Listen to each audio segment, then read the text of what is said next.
orang yang tengah-tengah itu ngobrol soal peristiwa. Artis Korea yang terakhir seperti apa, harus tahu update-nya seperti apa. Loh, nggak apa-apa tahu, tapi jangan jadi obsesi.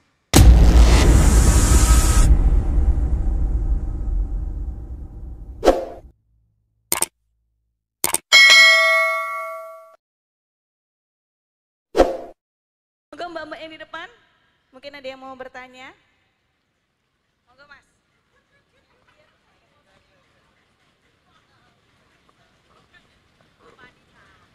Assalamualaikum warahmatullahi wabarakatuh. Selamat malam dan salam sejahtera untuk kita semua. Izin bertanya. Saya sedikit, banyak tersintil dari tadi ceramah awal yang Gus sampaikan terkait adiksi terkait sosial media. Perlu kita ketahui sendiri di generasi sekarang, apalagi generasi milenial dan kita sebagai kaum generasi Z, nggak akan bisa terlepas dari namanya sosial media. Sehari aja nggak pegang HP itu rasanya kudet sekali, kayak kayak hidup di gua gitu rasanya. Nah, yang ingin saya tanyakan, nih bagaimana Gus cara menyeimbangkan antara kehidupan kita di sosial media dengan kehidupan kita nyata. Gimana kita jam kita untuk beribadah, waktu kita untuk beribadah, waktu kita untuk bersosialisasi dengan masyarakat dan lain sebagainya agar bisa seimbang gitu. Karena yang saya rasakan sendiri, jujur saya juga merasa tersentil karena lebih banyak waktu saya untuk berselancar di sosial media daripada ibadah gitu Gus. Nah, mohon izin. Terima kasih. Gini-gini gitu, ayo diobrol ke. Kalau memang ada keresahan, karena dunia modern ini tidak bisa diajari sama guru-gurumu.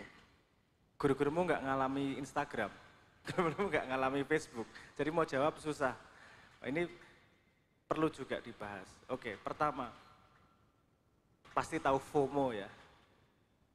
Fear of missing out. Itu terutama memang penyakit generasi Z ke atas itu, fear of missing out. Itu bisa dipecahkan dengan beberapa jalan. Jalan yang terberat adalah kontrol diri. Jalan terberat kontrol diri. Kudu nahan ki, kudu noto ki. Bikin agenda nih, sehari jatahku sosial media cuma segini. Tapi kamu akan jadi tirani sama dirimu sendiri. Mesti ya berontak. Seperti kamu ngandani adikmu, kamu kan memberitahu cara terbaik pasti. Harus gini, tapi kalau kamu ngasih tahu dirimu, pasti ada, ya nggak apa-apa lah gitu toh. Nah, itu cara terberat. Ada cara yang lebih mudah. Di online itu ada banyak tempat untuk kita bisa browsing atau bisa mencari informasi. Tidak hanya TikTok, tidak hanya Instagram, tidak hanya tahu berita orang lain, tapi bisa juga untuk tempat mencari ilmu. Karena kalau kamu mencari ilmu, itu juga sama dengan ibadah. Jadi pakai HP itu juga bisa ibadah. Kalau mencari ilmu. Kamu dapat ilmu apa sih hari ini? Sehari dapat 5 aja lumayan. Catat misalnya. Nah, itulah makanya saya sedang berusaha, mungkin pertengahan tahun, mungkin mendekati akhir tahun, itu saya sedang berusaha membuat sosial media yang baru. Sosial media yang memang bikin pinter otak. Karena sebenarnya sosial media itu sangat potensial untuk bikin pinter kita. Cuman isinya gosip tok, itu loh yang bikin kita tambah bundet gitu. Isinya berita nggak jelas, isinya gosip, cerita teman yang tidak penting untuk kita dalam tanda petik. Menyenangkan iya, menertawakan teman atau ikut. Loh, ada istilah begini. Orang yang rendah itu orang yang tengah-tengah itu ngobrol soal peristiwa. Ada peristiwa apa ya? Ngomongin peristiwa, itu orang tengah-tengah. Orang yang tinggi itu ngobrol soal ide, gagasan. Apa ini? Ilmu apa nih? Bisa bagaimana ini? Memecahkan masalah apa nih? Itu orang yang tinggi. Orang yang rendah itu ngomongin orang lain. Jadi mau ngomongin orang lain, ngomongin peristiwa, atau ngomongin ide. Cuman kan tidak mudah. Kalau kamu follow 10 orang ngomongin orang lain semua, kamu berpikir dunia ngomongin orang lain nih kemudian. maka perlu berkumpul dengan orang-orang yang memang punya satu frekuensi. Kalau Tombo Ati mengatakan wong soleh kumpulono. Kenapa? Agar kita ikut alam berpikir itu. Nah, sosial media yang coba saya buat itu mencoba mengumpulkan orang-orang yang pengen efektif di dunia online. Kalau kamu pengen belajar pertanian, ketemu sama orang-orang yang memang cinta pertanian.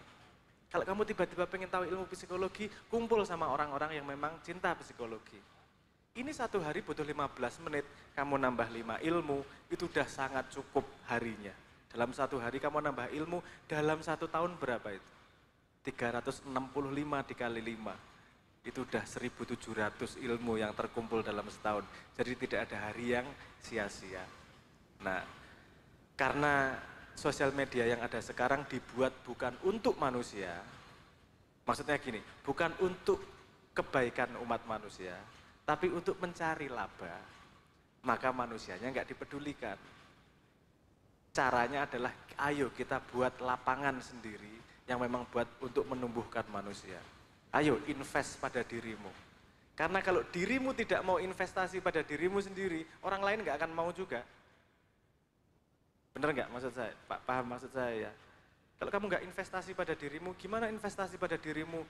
Belajar istiqomah, belajar ilmu, belajar rajin, belajar dan macam-macam lah. Pokoknya investasi pada diri. Ini akan menjadi orang yang orang lain mau berinvestasi. Pasti lebih mudah mencari pekerjaan, pasti lebih mudah dihargai. Kenapa? Karena kamu menghargai dirimu sendiri.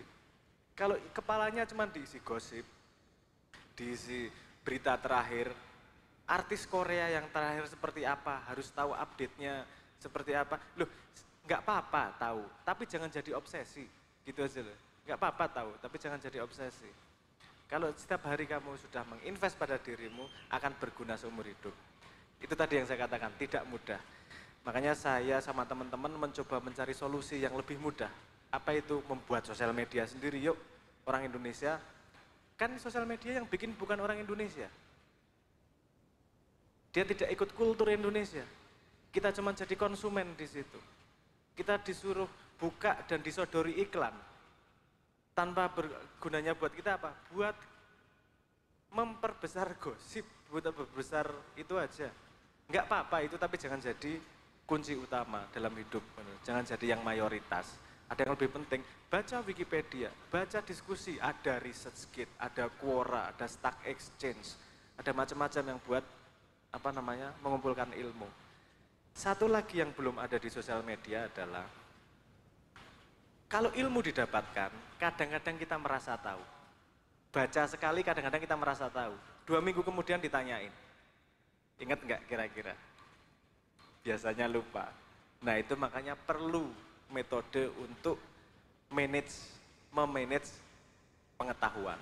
Ini belum banyak di sosial media, di internet. Kalau ada pun mahal, tidak murah. Nah makanya yang coba kita buat adalah sosial media juga dengan manajemen pengetahuan. Agar anak-anak ini pakai sosial media nggak apa-apa, tapi tambah pinter. Tapi juga menumbuhkan dirinya gitu. Ya, nanti kalau udah jalan kita dorong bareng-bareng.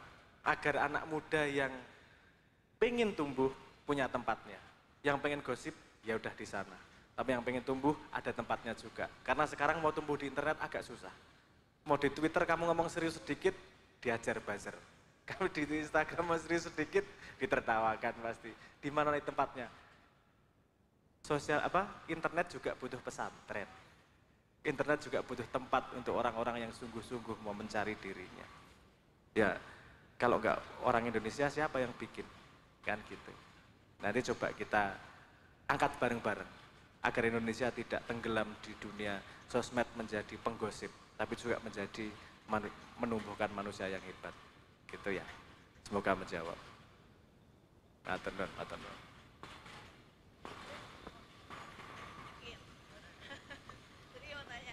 Baik Gus, tadi sedikit banyak menyinggung soal otak kita ya.